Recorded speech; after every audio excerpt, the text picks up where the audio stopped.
बच्चे हरिहर काका है। हरिहर काका में हमने स्टार्टिंग जब हम चैप्टर पढ़ते हैं तो आपको स्टार्टिंग में ही ऐसा दिखाया जाता है कि जो लेखक हैं वो हरिहर काका के घर से लौट रहे होते हैं और हरिहर काका बहुत ज़्यादा दुखी होते हैं, परेशान होते हैं। इवन कि ऐसी सिचुएशन आ जाती है कि वो कुछ बोलते ही नहीं है, एकदम उन्होंने चुप्पी सी ले ली होती है, क्योंकि जो भी घटना उनके साथ घटी है वो सारी की सारी जो हम चैप्टर में पढ़ेंगे वो यहाँ हो चुकी है। वो स्टार्टिंग का पार्ट उन्होंने बताया है और उनकी हालत ऐसी है कि वो मतलब कि एकदम गुमसुम से हो गए हैं। अगर लेखक उनसे जो भी सवाल जवाब कर रहे हैं वो कोई जवाब नहीं देते हैं, खाली एक तरह से ना सिर हिला देना या जो भी है, बस ऐसे ही एकदम वैसे हो गए हैं, जबकि वो ऐसे थे नहीं।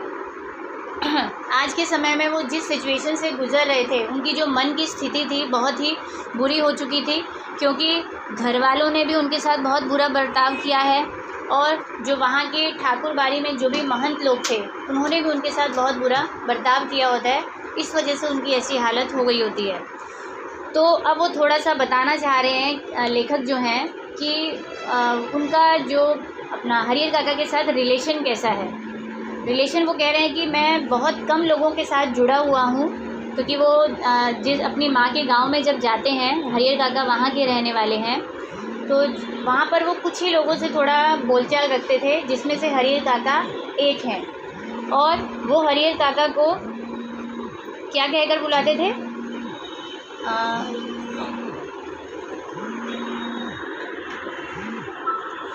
देखिए, अक्सर क्या होता है, अगर माँ के गांव का कोई भाई होता है या पड़ोसी होता है तो हम उसको मामा कहकर बुलाते हैं, लेकिन लेखक बोल रहे हैं कि सब उनको काका बुलाते थे, इसलिए वो भी उनको हरिहर काका बुलाते हैं। ठीक है। और वो बोल रहे हैं उनकी माँ उन्हें बताती है कि हरिहर काका लेखक को बहुत ज़्यादा प्यार करते थे, दुलार करते थे, कंधे पर उठाकर ऐसे ले जाया करते थे घुमाने के लिए। और जैसे जैसे वो बड़े हुए, ठीक है, तो उनका भी उनके साथ एक दोस्ती वाला नाता था। हालांकि दोनों में एज डिफरेंस बहुत ज़्यादा है, लेकिन हरिहर काका भी उनके साथ अपनी दिल की बात शेयर करते थे और लेखक भी करा करते थे। लेकिन आज के समय में उनको ऐसा फील हो रहा है कि तब तो वो मेरे साथ हर बात शेयर करते थे और आज वो एकदम चुप्पी सी लिए हुए हैं, यस, गुमसुम से हो गए हैं। तो बहुत उनको दिल मतलब एक तरह से गहरा धक्का लगा है उनको दिल को। फिर वो ऐसा एग्जाम्पल देते हुए कह रहे हैं कि उनकी सिचुएशन आज ऐसी बनी हुई है, जिस तरह से एक नाव जो मझधार में फंस जाती है, मझधार यानी कि एक समुद्र के बीचों बीच में जाकर चली गई है और वहाँ वो चिल्लाकर किसी को अगर पुकारना चाहें, अगर उनकी नौका डूब रही है, वहाँ दूर दूर तक उनको देखने वाला या सुनने वाला है ही नहीं।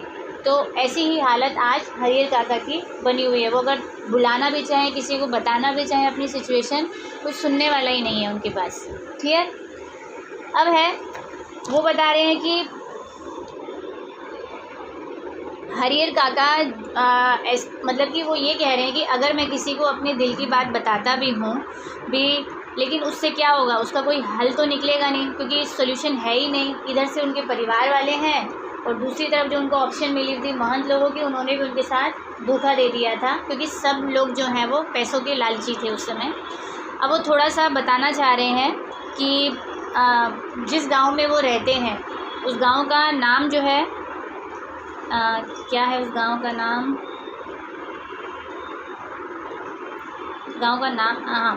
गांव का नाम जो है कस्बाई शहर आरा से 40 किलोमीटर की दूरी पर है और हसन बाज़ार बस स्टैंड के पास है। और गांव की जो कुल आबादी है, पॉपुलेशन वहाँ की बहुत ज़्यादा नहीं है, केवल 2,500 से 3,000 ही है। और गांव के अंदर 3 मेन चीज़ हैं। क्या क्या है? एक तो ठाकुर बाड़ी है जो सबसे बड़ी इम्पॉर्टेंट है वहाँ पर, और वहाँ पर एक गांव के पश्चिम में वेस्ट साइड में एक तालाब है और गांव के बीचों बीच एक बरगद का पेड़ भी है। तो ये 3 मुख्य चीज़ें वहाँ की फेमस है। क्लियर? अब वो बता रहे हैं कि ठाकुर बाड़ी का उन्होंने जिक्र तो किया है। ठाकुर बाड़ी यानी कि ठाकुर जी का वहाँ पर एक छोटा सा मंदिर है, जो कि अब धीरे धीरे फैलता भी जा रहा है, जिसके बारे में हम पढ़ेंगे। अब वो कह रहे हैं कि मेन जो है वो ठाकुर बाड़ी के बारे में बताना चाहेंगे लेखक, कि ठाकुर बाड़ी की स्थापना कैसे हुई, वो कैसे इतनी डेवलप हुई, वो सब के बारे में बताना चाह रहे हैं, क्योंकि इसके बिना स्टोरी थोड़ी सी अधूरी है। तो वो कह रहे हैं कि कहानी कुछ ऐसे ही प्रचलित है, किसी को मतलब कि जैसा उन्होंने सुना है वो वैसा ही बता रहे हैं। भी बहुत साल पहले यहाँ पर एक संत आ गए थे और जहाँ पर ठाकुर बाड़ी है वहाँ पर वो उन्होंने एक झोपड़ी सी बना ली थी और शाम के समय वो थोड़ा पूजा पाठ करते, प्रवचन देते, लोग वहाँ आते। तो धीरे धीरे ये सब बढ़ता गया, लोग उनके प्रवचन सुनने के लिए आते। जैसे जैसे समय बढ़ता गया गैदरिंग भी बढ़ती गई और वो लोग उनको बहुत ज़्यादा मानने लगे। फिर वहाँ पर एक छोटा सा मंदिर बना दिया गया, ठीक है। अब मंदिर तो बन ही गया था, अब गांव के जो लोग थे उनको मन्नत माननी होती है ना, किसी को कुछ चाहिए, जैसे कि नौकरी चाहिए, बेटी की शादी हो जाए, ऐसे कोई मन्नत मान लेता है कि अगर ऐसा होगा तो मैं ठाकुर बाड़ी में ये चढ़ावा दूंगा। चाहे वो पैसे का चढ़ावा है, चाहे वो अनाज का चढ़ावा है, इवन किसी की अगर बहुत ज़्यादा बड़ी मन्नत पूरी हो जाती है, बहुत समय के बाद पूरी होती, तो कुछ लोग तो अपना एक तरह से अपना खेत का या अपनी ज़मीन का टुकड़ा तक भी ठाकुर बाड़ी में दान तक दे देते थे। तो इतना दान आने की वजह से धीरे धीरे क्या होने लगा, ठाकुर बाड़ी डेवलप होती गई और वो फैलती चली गई। क्लियर। अब जब इतनी फैल गई थी तो फिर क्या हुआ, वहाँ पर एक समिति भी बनाई गई ताकि उसको मैनेज किया जा सके। अब जैसे जैसे डेवलप होगा तो मैनेजमेंट भी चाहिए ना, तो वहाँ पर एक पुजारी को नियुक्त किया गया था, ठीक, और महंत जी को नियुक्त किया जाता था। महंत क्या होते थे, वहाँ के मेन पर्सन, जो कि वहाँ पर भी वोटिंग सिस्टम होता होगा, तो जो कि 3 साल में एक पुजारी और एक महंत की नियुक्ति की जाती थी और एवरी ईयर ये चेंज होता था सिस्टम, ठीक। अगर कोई महंत या पुजारी अच्छा वर्क करता तो मे भी हो सकता है वो नेक्स्ट 3 ईयर्स के लिए भी मतलब उसको चुना जा सकता था। इसीलिए हर कोई चाहता था, जो भी उस पोस्ट पर आता वो ये चाहता था कि वो ठाकुर बाड़ी के लिए कुछ ज़्यादा से ज़्यादा करे। अब ज़्यादा वो क्या कर सकते थे, वो यही चाहते ना कि इसको और ज़्यादा दान मिले, जैसे तैसे और ज़्यादा बढ़े, ठीक। तो इस वजह से लोगों के अंदर हर कोई, वहाँ पर महंत और पुजारी का एक ही काम होता था, लोगों के अंदर तो पुजारी और महंत लोगों का एक ही काम होता था कि वहाँ पर ज़्यादा से ज़्यादा लोगों को भक्ति भाव से जोड़ना, ताकि लोगों के अंदर श्रद्धा आए। अब नेचुरली अगर लोगों के मन में श्रद्धा या भाव जगेंगे तो लोग क्या होंगे, इसके प्रति आकर्षित होंगे और दान दक्षिणा ज़्यादा देंगे, सिंपल सी बात है।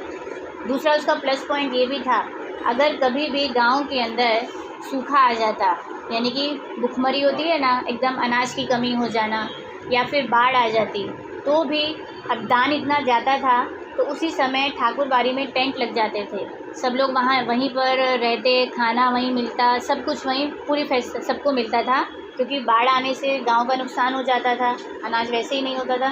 तो ठाकुर बाड़ी में जो भी अनाज होता था उससे लोगों का पेट भरा जाता था, तो लोगों की और ज़्यादा श्रद्धा होती थी कि ये हमारे लिए बहुत कुछ करते हैं, है ना। तो ये धीरे धीरे अब फिर वो बोल रहे हैं ठाकुर बाड़ी के साथ ज़्यादातर लोगों का बहुत गहरा संबंध भी है। संबंध गहरा क्यों होगा, क्योंकि अटैचमेंट है, उनकी मन्नतें पूरी हो गई हैं। अब किसी को मान लो मैंने वहाँ जाकर मन्नत मानी कि मेरा ये काम पूरा हो जाए, और कुछ ही दिन में या अगले दिन मेरा काम वो पूरा हो जाता है, तो बंदे का एक विश्वास बन जाता है ना। तो ऐसे लोग थे जिनका ऐसे विश्वास बहुत ज़्यादा ठाकुर बाड़ी के प्रति बन गया था। तो जो उनको नहीं मानते थे वो उनको बल्कि ये लगा लीजिए कि बोलते थे कि आप ऐसा क्यों नहीं करते हैं, भी अच्छा मंदिर है या जो भी है, यहाँ पर मन्नत पूरी होती है तो यहाँ दान दक्षिणा भी देनी चाहिए, भाव रखना चाहिए। लेकिन लेखक जो बोल रहे हैं वो कह रहे हैं कि मुझे वहाँ जाना थोड़ा सा कम पसंद था, बिकॉज़ उन्हें ऐसा लगता था कि जो वहाँ के पुजारी और महंत हैं वो केवल खाने पीने के लिए ही बैठे हैं, अच्छा खाना खाने को मिल जाता है फ्री में, कुछ काम धंधा करना नहीं पड़ता, ठीक है। ऐसे अगर हम बाहर कहीं जॉब करते हैं, सुबह से शाम तक काम करते हैं, तब जाके सैलरी हाथ में मिलती है, जबकि पुजारी और महंत तो वहाँ बैठे बैठे पूरी हलवा खा रहे होते हैं। तो इसीलिए लेखक को वो सब कम पसंद था। फिर वो बोल रहे हैं कि कुछ ऐसी परिस्थितियाँ आ गई थी कि हरिहर काका ने भी ठाकुर बाड़ी में जाना बंद कर दिया था, और लेखक को वैसे भी ये सब पसंद नहीं था, ठीक है ना। अब वो बताना चाह रहे हैं यहाँ पर हरिहर काका के बारे में। हरिहर काका टोटल 4 भाई हैं, यानी कि हरिहर काका खुद और उनके 3 भाई और हैं, सब के सब शादीशुदा हैं। और हरिहर काका के को छोड़कर बाकी सभी भाइयों के क्या हैं, बच्चे भी हैं, और किसी के तो बच्चे की शादी भी हो चुकी है, ठीक है, सब फैमिली उनकी बढ़ चुकी है। तो उसमें से वो बोल रहे हैं कि छोटे भाई के थे और एक बड़े और छोटे भाई के लड़के तो काफ़ी सयाने हो गए हैं, जिसमें से 2 की तो शादी भी हो गई है, क्लियर।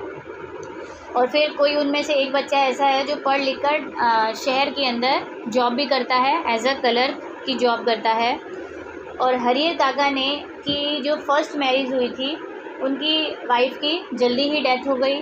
उन्होंने फिर दूसरी शादी की, लेकिन वो भी किसी कारणवश गुज़र गए। अब इस कारण मतलब उन्होंने मतलब कि ये सोचा होगा कि मेरा भी ख़ानदान आगे बढ़े, इसलिए उन्होंने दूसरी मैरिज की, लेकिन फिर उनकी भी डेथ हो गई, तो उनकी कोई औलाद नहीं हुई। तो लोग उनको तीसरी शादी करने की सलाह देते थे, लेकिन उनको ऐसा लगा कि मेरी उम्र अभी काफ़ी बढ़ चुकी है और भारतीय संस्कारों में ऐसा अच्छा नहीं माना जाएगा, तो इस चक्कर में उन्होंने तीसरी शादी नहीं की थी। और इत्मीनान से अपने भाइयों के साथ, उनके बच्चों के साथ वो अपना टाइम स्पेंड कर ही रहे थे, उन्हें कोई दिक्कत हो नहीं रही थी। टोटल वहाँ पर वो कह रहे हैं कि हरियर काका के चारों भाइयों के पास टोटल 60 बीघे खेत हैं, और प्रत्येक भाई के हिस्से में 15-15 बीघे आए। 15 × 4 60 हो गया। और शायद तभी ये लोग सब के सब जो हैं जॉइंट फैमिली में रहते हैं, संयुक्त परिवार में रहते हैं।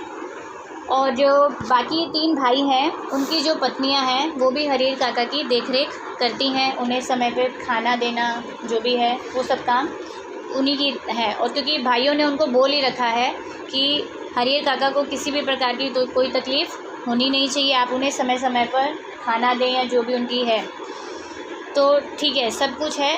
लेकिन वो कह रहे हैं कि हरियर काका जो हैं, कभी कभी एक होता है इंसान की इच्छा होती है कभी कुछ अलग खाने की, लेकिन अपनी बीवी और बच्चे ना होने की वजह से वो अपने भाइयों की बीवियों को कुछ कह नहीं सकते हैं। जो वो खाने के लिए देते हैं, वो भले वो रूखा सूखा है, जैसा मर्जी है, वो उसे खाकर संतोष कर लेते हैं।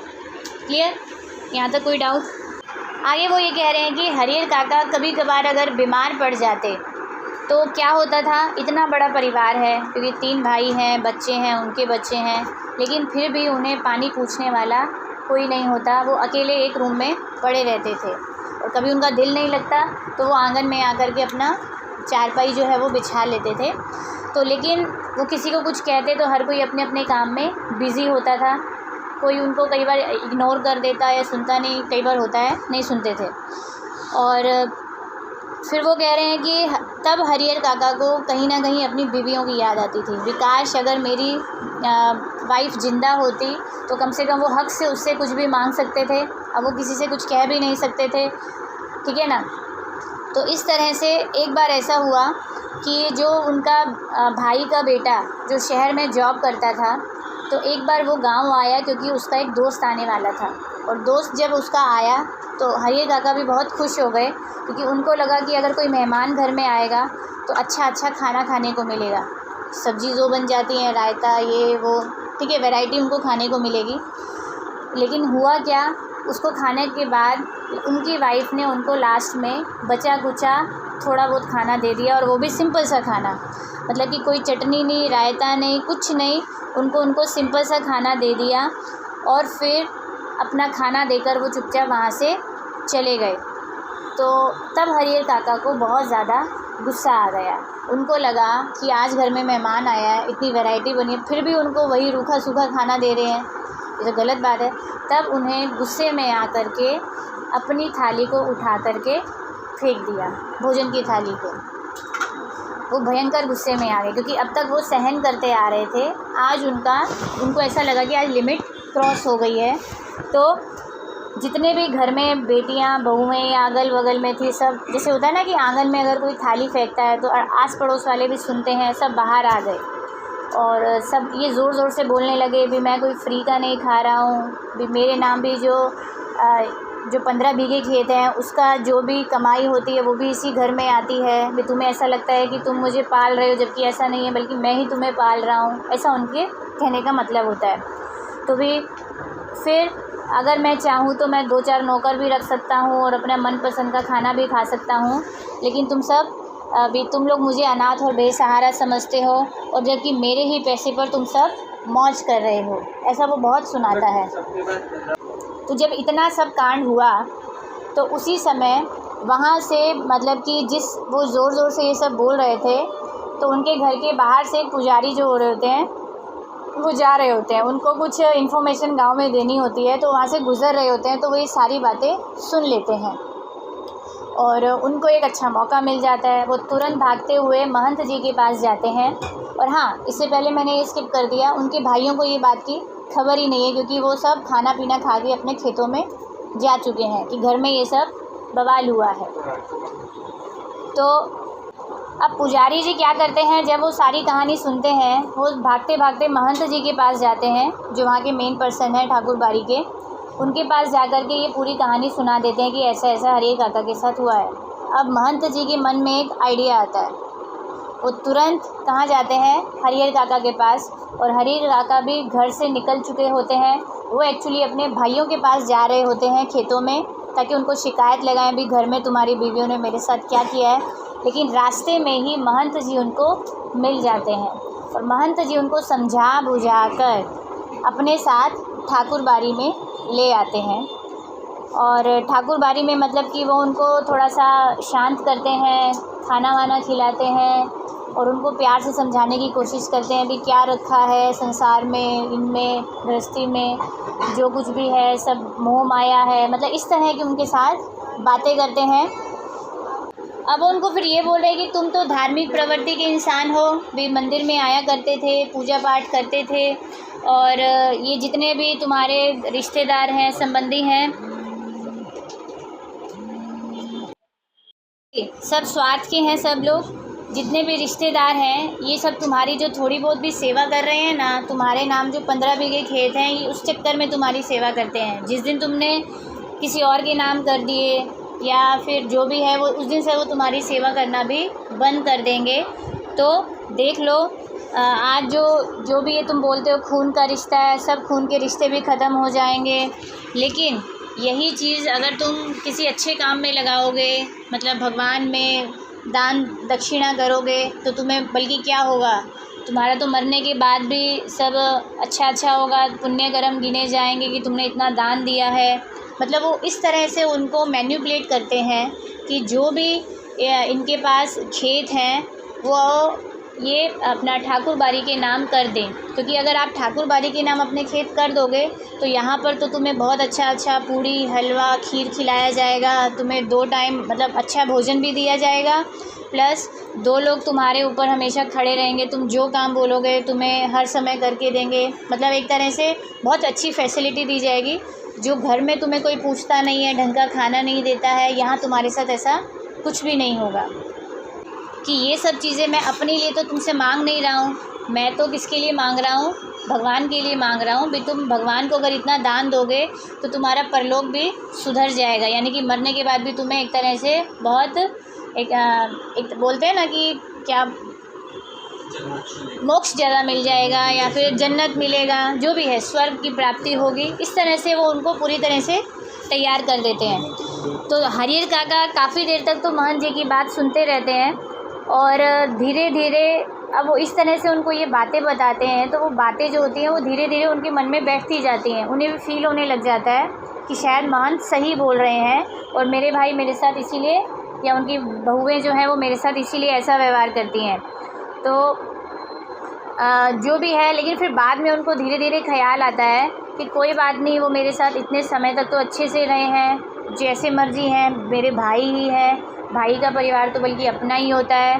भी मैं अगर ठाकुर बाड़ी में अगर अपना सब खेत दे दूंगा तो मैं अपने भाइयों के साथ तो विश्वासघात कर दूंगा। उनको फिर धीरे धीरे ऐसा भी फील होता है कि नहीं, मुझे ऐसा नहीं करना चाहिए। तो अभी उनकी ये बातचीत वगैरह सब चली रही थी, तो उनके हाव भाव से या उनकी आँखों से महंत जी को ऐसा प्रतीत होने लगता है कि शायद महंत जी जो हैं वो उनकी बातों में जो हरियर काका हैं महंत जी की बातों में धीरे धीरे आने लग गए हैं। उनको ऐसा कहीं ना कहीं फील भी होता है। तो अचानक से वो क्या करते हैं कि एक बड़ा ही अच्छे से उनको बेडिंग लगवा देते हैं। 2 बंदों को बोलते हैं इनको अच्छा खाना ला के दो, जो भी इनको ज़रूरत हो तुरंत ला करके देना, मतलब इनको किसी भी प्रकार की कोई कमी नहीं होनी चाहिए। अच्छे से उनको एकदम उनकी व्यवस्था कर देते हैं। और ठाकुर बाड़ी के अंदर वैसे ही पहले से ही चहल पहल शुरू हो जाती है, लोग आ रहे हैं जा रहे हैं, जैसा भी है वो सिस्टम चलता है। तो जैसे ही अब शाम के समय में, ये बात एक्चुअल में शायद मॉर्निंग की थी जो उन्होंने थाल फेंका था खाने का, अब शाम होती है। हरियर काका के भाई जब अपने घर लौटते हैं घर लौटते ही उनको ये सारी की सारी कहानी का पता चल जाता है। अब उनके भाइयों को आ जाता है गुस्सा और वो एकदम से चिंता में आ जाते हैं। वो कुछ नहीं कहते हैं और वो फटाफट, उनका मन भी एकदम बेचैन हो जाता है, शंका सी आ जाती है कि कहीं वो उनको मैनिपुलेट कर रहे होंगे महंत वाले ये वो। तो वो फटाफट क्या करते हैं, तीनों के तीनों भाई ठाकुर बाड़ी पहुंच जाते हैं और वहाँ पर जाकर के हरियर काका को बोलते हैं कि आप घर चलिए। पहले तो हरियर काका कुछ कहते, इतने में ही महंत जी बीच में आ जाते हैं और कहते हैं कि आज के दिन हरियर काका को यहीं रहने दो, भी इनका मन भी शांत हो जाएगा, गुस्से में है तो भी अगर भगवान के दरबार में रहेंगे तो इनको शांति ही मिलेगी, तो आज का दिन इन्हें यहाँ रहने देंगे तो अच्छा रहेगा। लेकिन फिर भी उनके भाई ज़िद करते हैं इनको घर ले जाने की। भी बाकी के साधु संत भी उनको समझाते हैं भी एक दिन रह जाएंगे तो क्या हो जाएगा, लेकिन लास्ट में उनके भाइयों को वहाँ से निराश लौटना पड़ता है, क्योंकि हरियर काका एक दिन वहीं पर रह जाते हैं। रात में जब उस समय उनको खाने के लिए, रात के समय में उनको ऐसे ऐसे व्यंजन खिलाए जाते हैं महंत जी के द्वारा जो उन्होंने अब तक कभी खाए ही नहीं थे। स्वादिष्ट खाना मिल रहा है खाने को जो उन्होंने कभी खाया नहीं है। तो अब उनको एक तरह से मन बदलने सा लगेगा ना कि अच्छा है मैं यहीं रह जाऊँ, मेरी अच्छी सेवा पानी हो रही है। तो मतलब उन्होंने अपने पूरी लाइफ में इतना अच्छे से भोजन कभी नहीं किया था जो आज उनको वहाँ मिला। और लेकिन उधर उनके जो तीनों भाई हैं वो पूरी रात सो ही नहीं पाते हैं, उनके मन में टेंशन ही चलती रहती है। वो सोचते रहते हैं भी पता नहीं वो क्या कर रहे होंगे उनके साथ, भी कैसे उनको अपने बातों में फंसा रहे होंगे, जो भी है।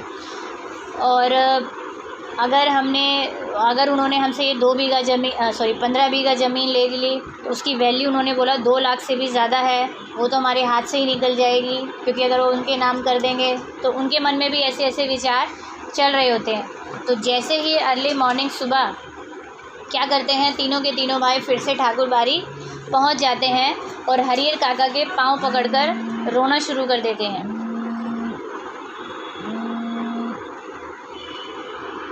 अब जब वो उनके अपने हरियर काका के भाई के पाँव पकड़कर रोते हैं और वो माफ़ी भी मांगते हैं कि उनकी वाइफ ने जो उनके साथ बुरा बर्ताव किया या ढंग से खाना नहीं दिया, प्लीज़ उनको माफ़ कर दें, आगे से हम इस चीज़ का ध्यान रखेंगे तो आपको प्रॉपर खाना मिलेगा। तो फिर जैसा भी था वो उनका भी दिल भर आता है, अभी भाई तो हैं, माफ़ी भी मांग रहे हैं, तो वो उनके साथ घर लौट आते हैं। और घर आकर वो क्या देखते हैं, उनकी सच्ची में बहुत ज़्यादा एकदम उल्टा हो जाता है। उनकी बहुत ही खातिरदारी की जाती है, अच्छा अच्छा खाना खिलाया जाता है, वो जिसको आवाज़ देते हैं वो उनके आगे एकदम पेश हो जाता है। मतलब जब उनको जिसकी रिक्वायरमेंट है, अब उनको पहले जैसी वो बात थी ही नहीं। अब अंदर ही अंदर हरियर काका ये सोच रहे होते हैं कि जितनी भी ये सब मेरे को सेवा वगैरह मिल रही है, कहीं ना कहीं इसके पीछे महंत जी का हाथ है, क्योंकि वो मेरे को वहाँ ले गए, उन्होंने ऐसा ऐसा किया, तब जाके भाइयों को अकल आई, तभी वो मेरे साथ ऐसा ट्रीट कर रहे हैं। तो मतलब उनको ऐसा फील हुआ या कहीं ना कहीं तो थोड़ा बहुत हाथ तो महंत का भी है इसके अंदर, जो मेरे को इतनी सेवा मिल रही है।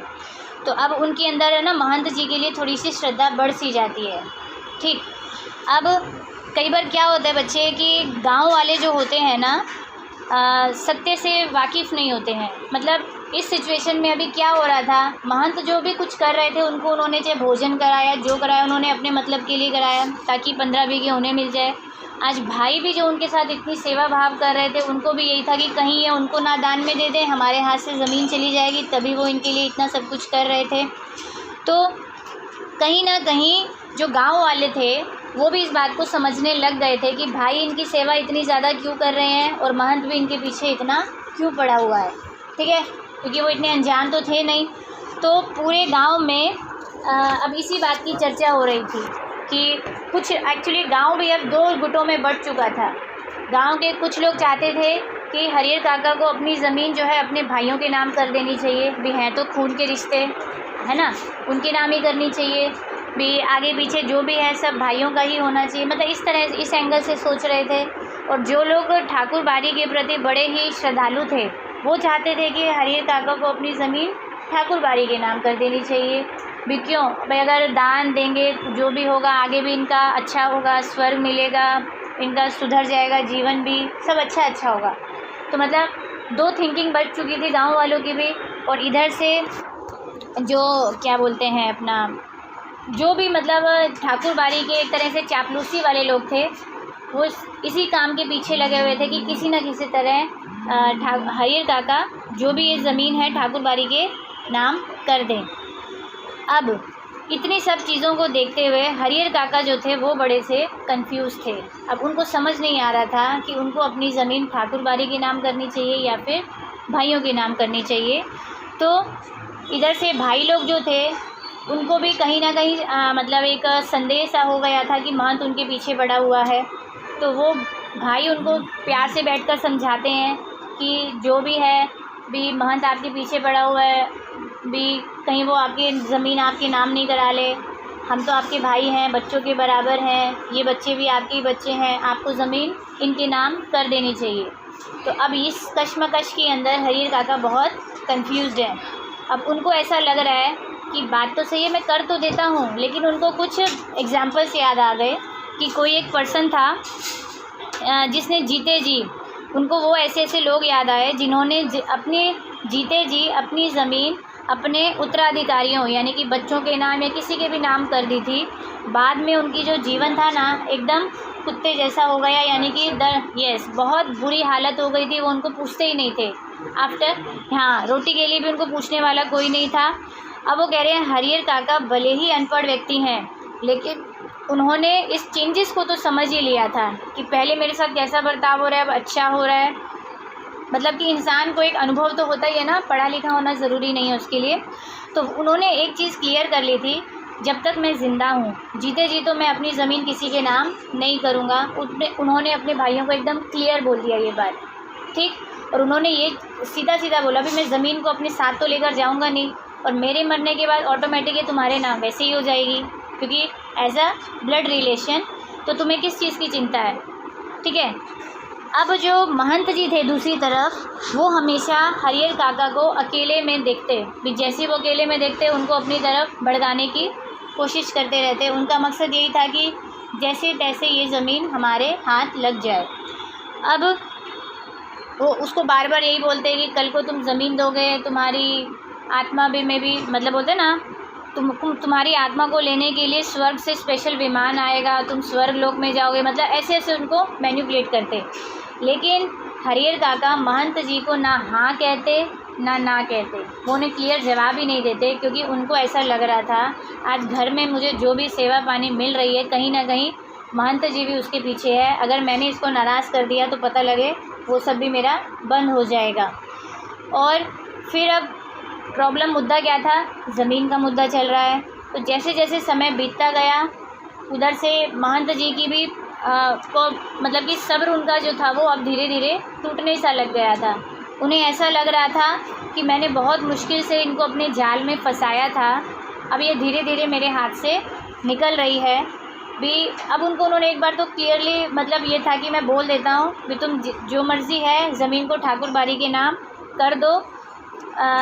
अगर वो ऐसा नहीं करेंगे तो उनके पास और कोई दूसरा चारा ही नहीं बचेगा। वो चाहते थे कि वो उनका अपहरण करके मतलब उन्हें किडनैप करके ज़बरदस्ती उनसे पेपर पे सिग्नेचर करवा लें या अंगूठा लगवा लें, जो भी था। अब उन्होंने ये डिसाइड फाइनली कर लिया था।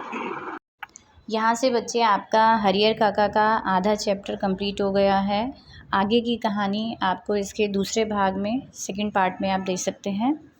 Good bye, take care, bye bye.